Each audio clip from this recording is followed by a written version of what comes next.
Adam Rittenberg of ESPN.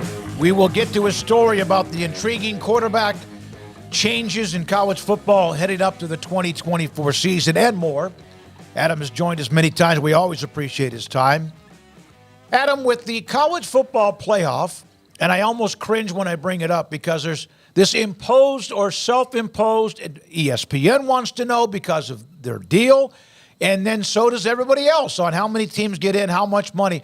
How much do you really think there's a give and take here? And like with any negotiations, they'll end up with everybody being happy when they finalize the revenue sharing. Right. I don't know if anyone will be completely happy, but I think there needs to be, more of a spirit of working together. Look at what's gone on in the sport over the last 10 years. I know that, talking to folks that were more involved in those conversations in the past, I think there was, still hey, we're gonna negotiate hard and we're gonna argue at times, but we're still, somewhat aligned in our pursuits. And I don't know if that's, necessarily the case, any longer after what's gone on in the landscape. But, it seems like the Big Ten and SEC are certainly working together more than they ever have, with these two commissioners. But is everyone going to be happy? I don't think completely happy, but I would hope that people can at least be somewhat okay with whatever they decide. And to your point, there needs to be some urgency here. Do you think that Greg Sankey has and Tony Petitti now have the greater good of the college football ecosystem in their bullseye? Like they want that, or is that just something that would, if it works out for everybody, that's fine, but they're really only concerned about the two of them? Well, I sat down with Tony about a month ago, and he said, "Listen, my responsibility is to this league, and that's what you're hired for, and that has to be top of mind." But kind of in Greg Sankey's defense, he did come up with a 12-team system along with the other commissioners, which could have been in place already by now, and did so with the feeling of, this playoff needs to nationalize. It can't just be the same teams. And, he was very upfront about saying that, the current system, the 4-team system, obviously served the SEC better than any other league. They're winning a national championship, pretty much every year with different teams other than the Clemson years. So, I think it's there to a degree, but is it really there? I don't know. I think that, it's just become a very greedy environment. And obviously those two conferences, have that ability to be greedy because of who's in those leagues.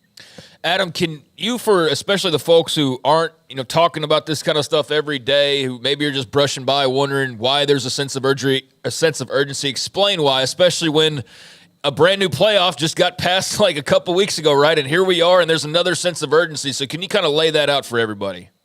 Yeah, so basically the new system goes into place while the first contract is ending. So, instead of having, new system, new contract, the new system is going into place in year 11.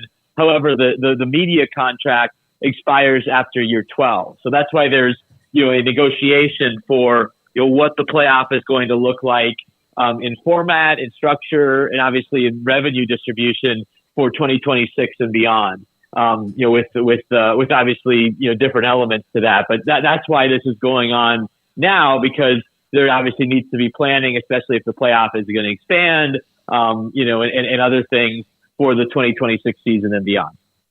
Adam, one other thing on that.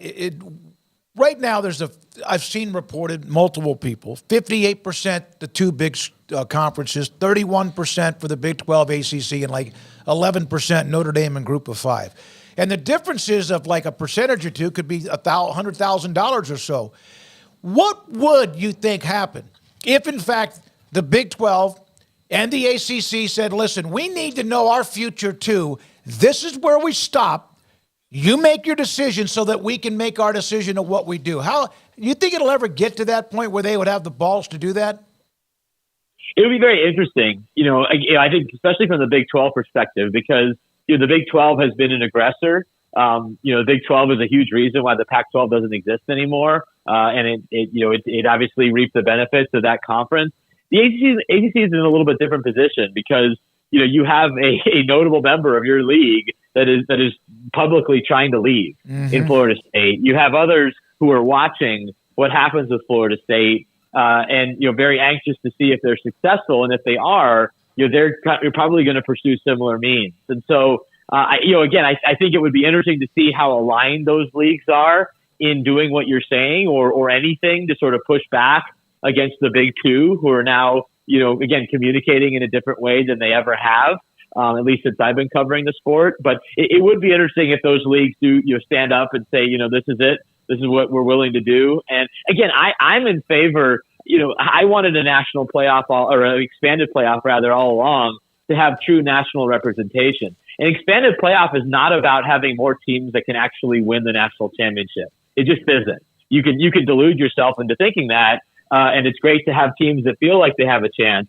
But more than likely, the same teams are going to win the national championship. What a playoff should do in any sport, college or pro, is have enough inclusiveness. And so my hope is that whatever they decide, there will still have enough representation from all the conferences that really matter and all the teams that really deserve to be part of it. But let's not kid ourselves about who's going to win this thing most years. Good point. Adam, you wrote the column last week about the most intriguing quarterback battles, and the first one you listed was Ohio State. And I would assume that most people don't think this is going to be a quarterback battle because they went and brought in Will Howard, and they have this kind of silly depth when it comes to the freshmen that they have coming in and the battle that they're going to have down the line. What is it about Devin Brown that makes you think that he may have more than a puncher's chance in this thing? Well, I think you have so many different variables. I mean, Will Howard, it's a new place, it's a new system. You have Chip Kelly now as the offensive coordinator, working with Ryan Day. And what he wants to do. And then you have Devin Brown, who's a guy who really pushed Kyle McCord throughout the offseason. And, Ohio State, if you guys remember, didn't really declare a starting quarterback as soon as it wanted to, and kind of let it spill into the season before Kyle McCord was labeled quarterback one for them. So, I think it'll probably be Will Howard. That's certainly why he went there, was to be the starter for a team like Ohio State, which is kind of in a national championship or bust situation. But, Devin Brown, he came out recently with some comments pushing back against the thought that he was going to transfer or give up. And I know they like him. Last year, being at one of their first practices of the fall, they were running first, high level offenses on both on parallel fields because they wanted to get Devin Brown as many reps as Kyle McCord. So I think they still like him. They're going to give him a chance, and certainly, not only Chip Kelly, but Julian Sayin now joining the mix along with Aaron Nolan. There's just a lot of quarterbacks, a lot of talent in that room right now to sort through for Ryan Day and Chip Kelly. You have TCU, of course, as a part of the Big 12 with Hoover, who had a chance to play a lot last year because of some of the injuries to Morris. Seals, who's a Vanderbilt transfer, Haney, and more. So you think that's somewhat wide open, or do you feel like Hoover, because of the experience, is the right one? Well, I think Hoover, certainly goes into the offseason as the favorite, as does any, one who started for the team the year before, but it wasn't like they had a great season. And Seals is a guy who has experience, with a team that has a lot of disadvantages. Now you put him in a TCU offense with how they play and some of the talent around him, maybe he accelerates his development. Again, there was, a couple off seasons ago, it was Chandler Morris, and then all of a sudden Max Duggan ends up taking them to a national championship game. So TCU's had some interesting quarterback situations involved here. But I think overall in the Big 12, there's not a lot of drama. But so I wanted to find one in the Big 12, and at least that one, seems like it has a chance to have a little mystery there with Seals entering the mix. Which teams do you think are really looking at this spring transfer window thirstily? Maybe Auburn, teams like that?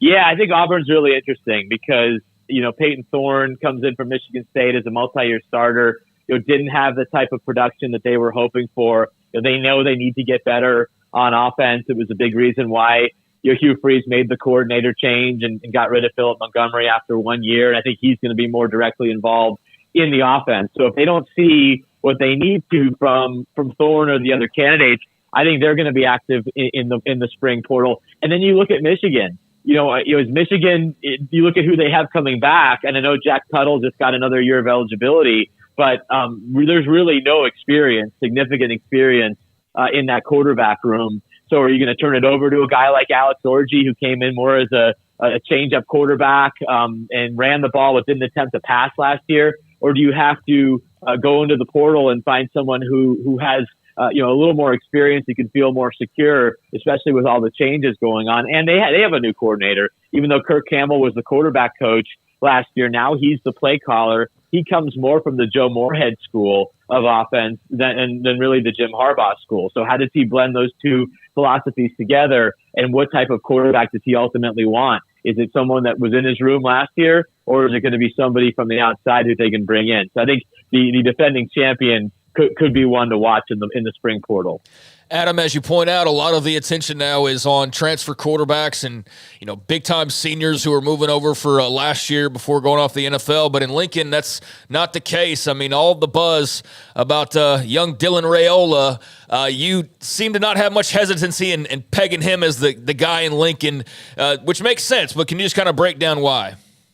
Yeah, well, again, you talk about transfers. This is a team that went under 500 last year and chose not to add a transfer. So to me, that says they are making it about as easy as possible for Dylan Raiola, the true freshman who flipped from Georgia, number 1 overall recruit, to be the guy. And again, it would be surprising, I think, if he isn't the quarterback entering the fall, even though he's just now a few months enrolled in college there. Harburg is back, and he obviously played at times last year, but I think in terms of talent and potential, if you're not starting the clock on Dylan Raiola coming off of a 5-7 season, what are you really doing there in Lincoln? So I wouldn't completely rule them out if they don't like what they see from him or the others. Would Nebraska be aggressive in the portal in the spring? It's certainly possible, but I think it's lining up to have Raiola be the guy here as a true freshman.